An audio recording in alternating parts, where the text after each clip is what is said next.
Hello YouTube divers, this is WaterDive 122 and I want to welcome you all to another episode of Magic Metal Mondays. Today we're going to be back here with another special edition episode, or not a special edition episode, whatever you want to call it, because the band we're going to be talking about today is literally almost on the line of like alternative metal or alternative rock or indie rock or somewhere around there. Today, we're going to be talking about Finnish, alternative rock slash indie rock legends, if you even want to call them, one of the most underrated bands of all time, Poets of the Fall. Now, this is a band that was brought to my attention by one of my subscribers, so big shout out and thank you to you for introducing me to this band. They're a great band from Finland. They've got a lot of great records here. They've got 9 records in their discography. So let's go ahead and rank their records, shall we? So coming in at number 9, we got the 2016 album Clearview. Right off the bat, I will say that Poets of the Fall does not have any bad records. Like, none of their albums are really, really bad. But Clearview, in my opinion, is the weakest record of their discography. I feel like this album is just way too overblown, and the production is it's just way overproduced, and it's just kind of forgettable, really. I mean, outside of some of my favorite tracks on the record, like Center Stage, Crystalline, The Labyrinth, Drama for Life, Moonlight Kissed, and my favorite song on the album has to be Once Upon a Playground Rainy, which is, in my opinion, one of the most underrated songs in Poets of the Fall's discography. Outside of those songs, there's really nothing special about the record. I mean, if you like the Poets of the Fall shtick, where, you know, they're playing a lot of upbeat alternative rock and indie rock songs, then you'll like this record. But, I mean, they have just done way better than Clearview, so that's why it's here at number 9, even though it's not a terrible record at all. Alright, so with that said, Clearview from 2016 comes in here at number 9. Number 8, we've got the follow-up album, 2018's Ultraviolet. Now, this is a record that is kind of infamous in the Poets of the Fall catalog, because this is the album where they just fully embrace pop. Like, these guys are incorporating more electronic influences in here. There's a lot more drum machines. There's a lot of synths on here. There's a lot of, like, upbeat verses and song structures and choruses. And even the singing is a little bit more upbeat compared to previous Poets of the Fall albums. Even though I'm not a big fan of Marco, their singer, like, he has a very unique vocal style. I'll give him that. He kind of sounds like a combination of Michael Stipe from REM and Eddie Vedder from Pearl Jam. If you like that type of vocal stuff, then you will definitely like Marco's singing. But in my opinion, his voice can get a little bit grating at times. Like, I mean, his voice he's not a bad singer, and he gets the job done really well, but he's just, you know, kind of so-so, if you like to call it. He's not really the most impressive singer in the world, but, you know, he's, then again, I've been spoiled by a lot of great power metal bands with fantastic vocalists, so, that could easily play a factor in there too, but I mean, yeah. But his singing on this album is definitely one of his better vocal performances, in my opinion.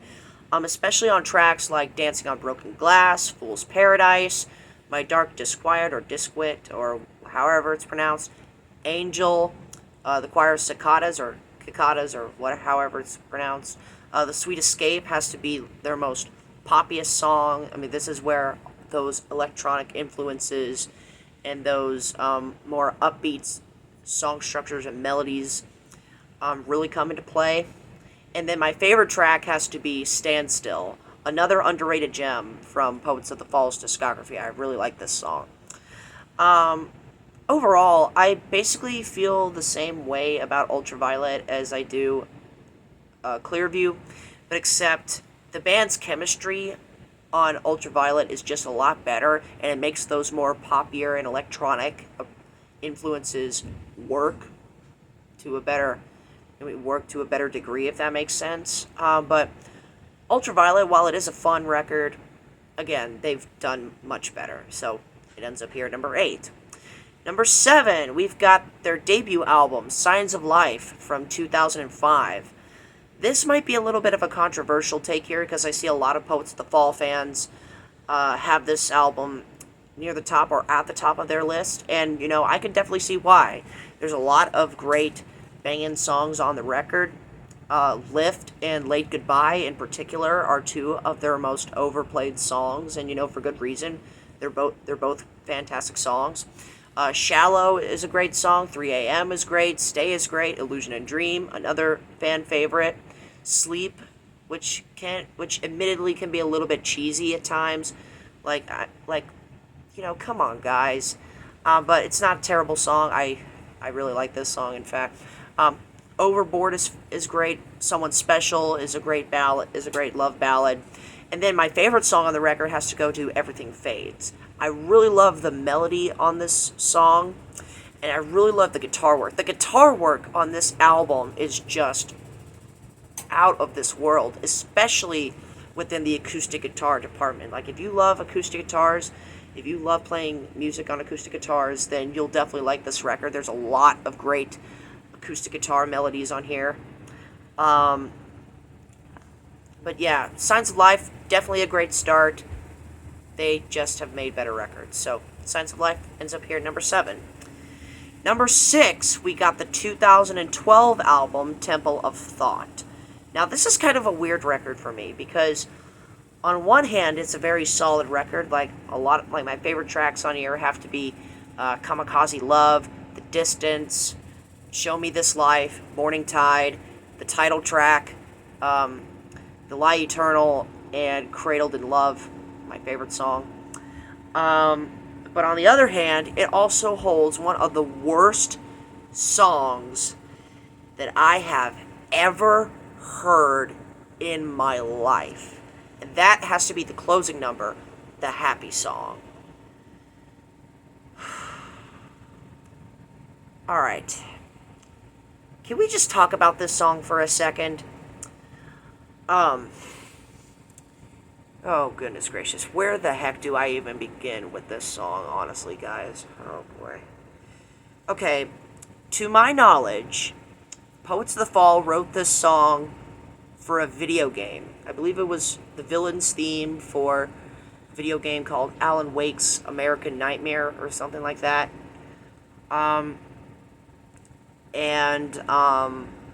They wrote the song, and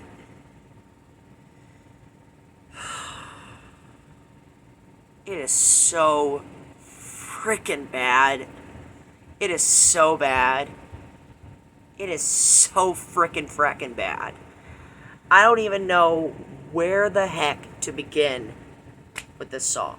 I mean, essentially, the whole song is basically saying, I'm just a psycho.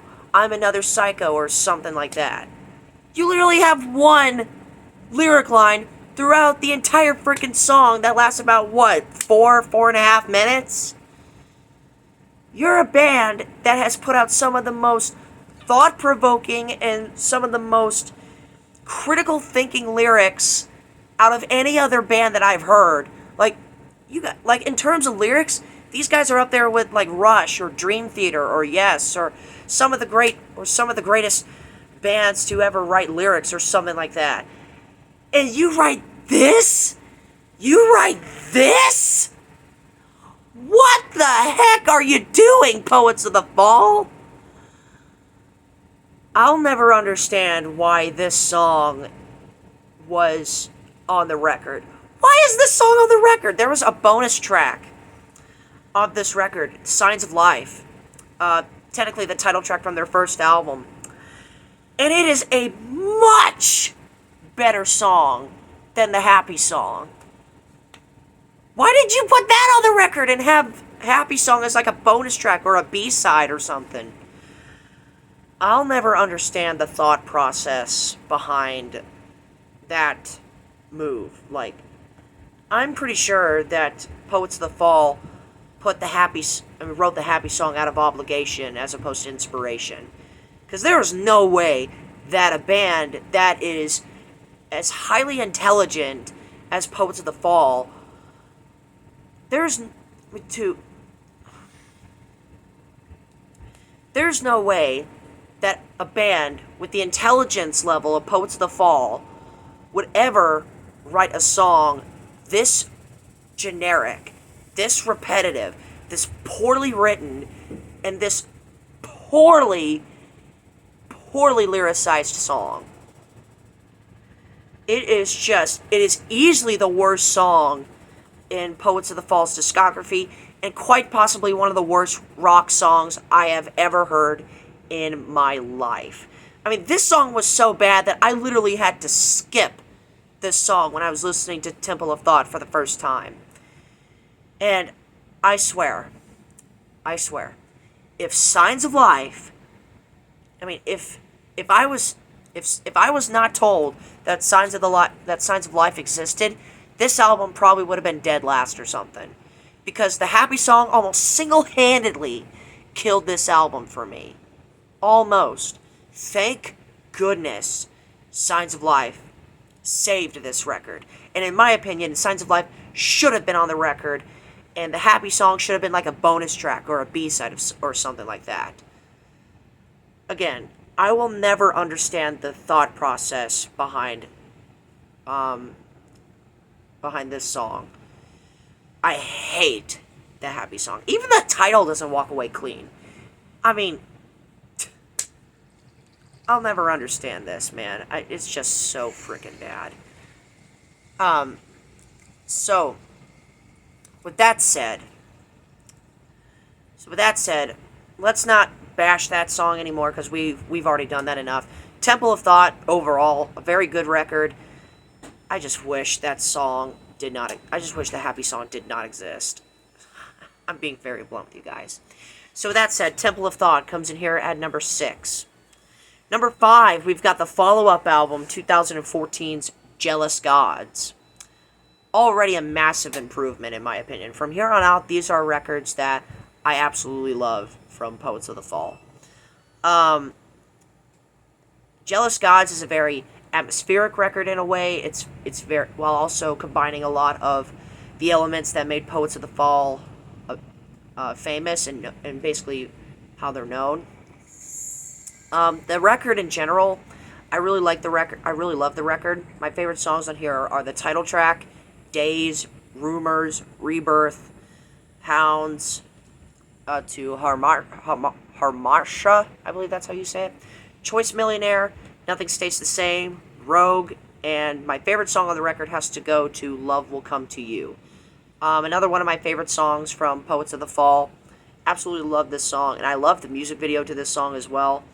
Poets of the Fall in general have made really great music videos, I will tell you that. But yeah, overall, Jealous Gods, a really great album from start to finish. It has to go here at number 5. So let's move on to my top 4 favorite Poets of the Fall albums. Alright, number 4, we got the 2022 album, Ghostlight. This is their most recent record, and, yeah, this album is just so good. Where the previous album, Ultraviolet, incorporated more electronic music in here, into the record, Ghostlights has more orchestra and more strings. And as a result, this really gives off a very theatrical vibe. It basically feels like the whole album is like a movie soundtrack. There are so many great songs on this record. My favorite tracks have to be Requiem for My Harley Quinn, which I believe is the most overplayed song on the record. Chasing Echoes is a great song. Sounds of Yesterday is great. Lust for Life is beautiful. Beyond the Horizon is a fantastic closing track, but my favorite song on the album has to go to the opening track, Fire Dancer. Um, I love the chanting drums at the very beginning, and then the melody. And then as soon as the melody and the main riffs kick in, it is just panda frickin' monium. I absolutely love Fire Dancer. Again, one of my favorite songs from Poets of the Fall. Um, Definitely a banger from start to finish. And I love the narration on Fire Dancer and Beyond the Horizon. But I believe Marco does the narration on both songs, and honestly, I think he should narrate a film or something. His narration is really good. I particularly like it on Fire Dancer, but hey, that's just me. So with that said, Ghostlight coming in here at number 4. Number 3, we got the 2006 album Carnival of Rust. This is their sophomore album, and this is their most popular record. A lot of their standout tracks are on here, most notably the title track and King of Fools. Both songs are great, but I think there's a lot of other great songs on this record as well, like Fire, Roses, Desire, Sorry Go Round, Gravity, which legitimately made me dance when I listened to this song for the first time. And my favorite song has to be All the Way for You. I absolutely love this song. Again, another one of my favorite songs from Poets of the Fall. Oh yeah, and Dawn is also a really good song as well. But All the Way for You is my favorite song on the record, and again, one of my favorite songs from the band in general. So, Carnival of Rust, fantastic record. I could see why a lot of Poets of the Fall fans have this as their favorite. It's definitely a great record from start to finish. Big improvement over Signs of Life, in my opinion, but that's just me. So with that said, Carnival of Rust comes in here at number 3. Number 2, we've got the 2010 album Twilight Theater. I bet this is a record that a lot of Poets of the Fall fans would probably not have this high on the list. This is a solid album from start to finish. I absolutely love this record. There's no bad songs on this record. And really from Jealous Gods up to this point, there's no bad songs on the records. I forgot to mention that.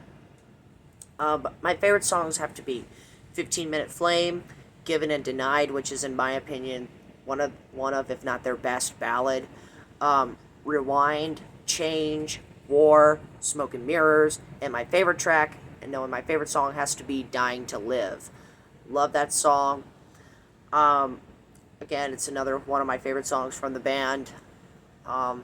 It definitely has one of Marco's best vocal performances, in my opinion, at least. It's a great song from start to finish. Twilight Theater in general is just jam-packed with a lot of great songs.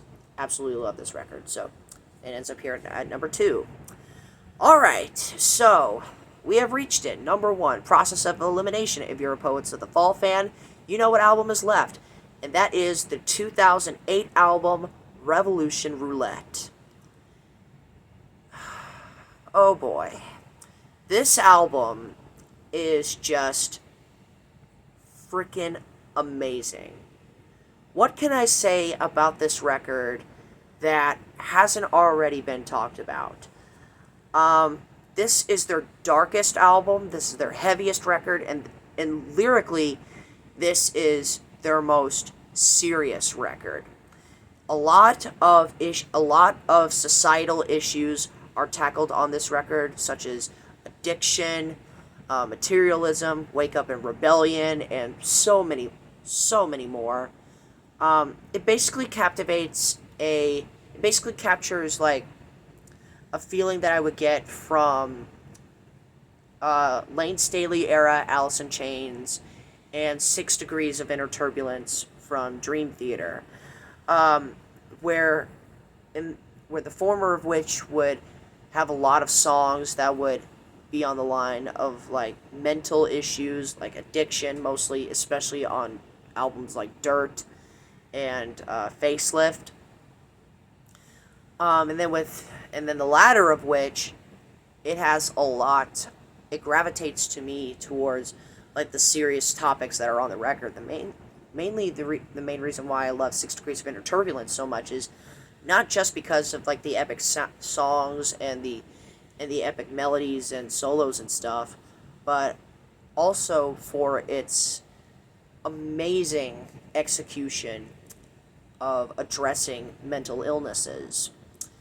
And Revolution Roulette is, and in my opinion, Revolution Roulette is kind of like the best between two worlds. I love the lyrics on this record. In my opinion, this is where Poets of the Fall peaked lyrically.